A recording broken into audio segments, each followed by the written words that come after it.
All right, guys, welcome back to the channel. Make sure you hit that like, share, and subscribe for more content. The channel is definitely growing, and I appreciate the support. Today, I have a video that was requested by quite a few viewers.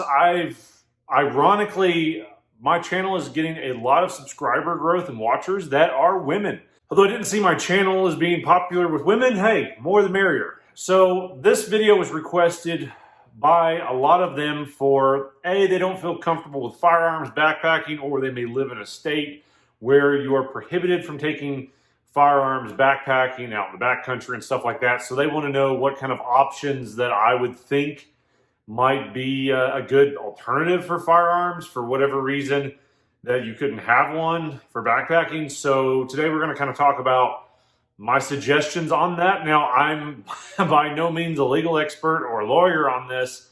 I'm just going to tell them some stuff that might actually be useful. I don't know. You can make up your own mind. This is just my thoughts, and you know what opinions are like. So first off, I would say probably the best thing would just be bear spray. That's pretty much legal everywhere. I think Yosemite National Park has outlawed bear spray in the national park. So pretty much, I guess if you're going to get attacked by a bear, you can't have a firearm, you can't have bear spray. So I guess you can throw rocks at it. I don't know. So bear spray is actually, you can get some decent ones. There's a lot of companies that make them. I would say the bigger the bottle, the merrier. That way you have more spray. Now, bear spray is a good option. I carry it from time to time on certain places along with a sidearm.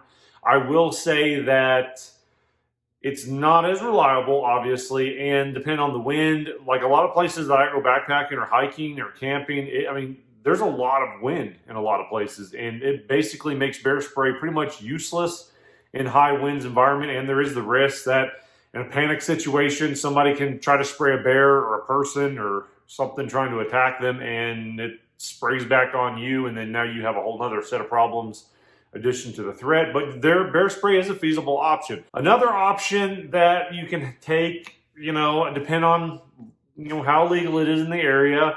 Tasers, I couldn't find any documented or well-documented cases of anybody tasing a bear. On people, they're somewhat useful. Some guys, I have seen some people that are jacked up on drugs, tasers don't do crap on them. So take that with a grain of salt as far as that goes. People somewhat effective, I'd say. Bears, your guess is as good as mine. Now, for smaller wild animals, there is some like cattle prods and stuff like that I guess you could take for self-defense if you wanted to take a cattle prod. I haven't found anything that's necessarily against that. The other option, and this is honestly probably if I wasn't able to carry a firearm, I would probably take this. There are several companies that make spear point knives. That SOG makes one, and some other companies make them. Basically, it's a knife, but the tip screws off and it's threaded, and you can thread it on a walking stick or a broomstick. As long as it has that same thread pattern, you can have an impromptu kind of incognito spear. That's probably what I would say is pretty effective for animals. You may only get one or two jabs if a bear's coming at you. If you jab a bear in the mouth or in the neck with a pretty formidable spear, it works. Think of indigenous populations all over the world have killed mammoths with spears. So, spears can be pretty formidable. And for self-defense, against people, a spear would be a great backcountry tool if you're not allowed to have anything else. That's pretty much what I would say is my main suggestions for self-defense, for all kinds of threats you may get. But, honestly, the best self-defense is using your brain, and mostly, and I would say this, and I'm not trying to be sexist or whatever, everybody's triggered, but it's not a good idea for women to go in the backcountry by themselves. It's not a good idea for guys to go, or most guys to go in the backcountry by themselves. Definitely women should. I've seen tons of documented cases and actually witnessed some stuff with bad things happening to women going back in the backcountry by themselves. It's a horrible idea. It's not sound judgment. Even 2 or 3 women, I would suggest not going in just even a small group of women. Look at the, I'm not saying nothing can happen to guys, but you know, a crazy person in the woods. Like, look at the serial killers that have been on the Appalachian Trail, the serial killers that have been on the Pacific Crest Trail. Crazy people are less likely to try to do something with 4 or 5 guys in the backcountry, especially if they have protection on them. And animals too. You know, animals can tell the difference between men and women. I'm not going to go into detail on that. You can decipher that how you want, but animals can tell the difference. Men smell different with their pheromones and stuff like that. Animals can tell the difference, and men are just bigger and more obnoxious and loud than women, and so that plays a thing. So, you know, basically, long story short, use good judgment.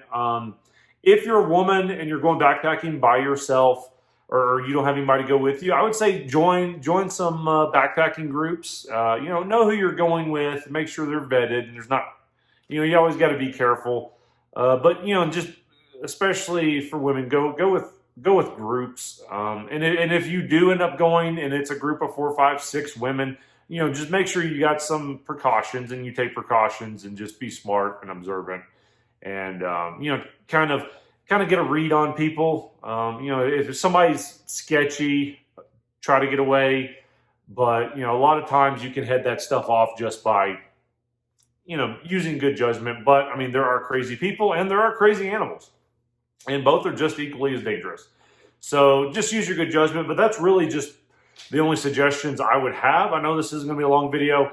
I just wanted to make this reply for you ladies that have requested this. I've had multiple ones message me on this and post comments, and some have actually sent emails to the email for the channel on my opinion. So I appreciate you guys take my opinion into consideration. I'm sorry, I wish I had more in-depth on it, but that's pretty much all I could recommend. Unfortunately, there just really is not a replacement for a good sidearm for threats in the backcountry. So anyways, I hope you like this video. Make sure you like, share, and subscribe for more content, and we will see you on the next video. Get out there and have some fun.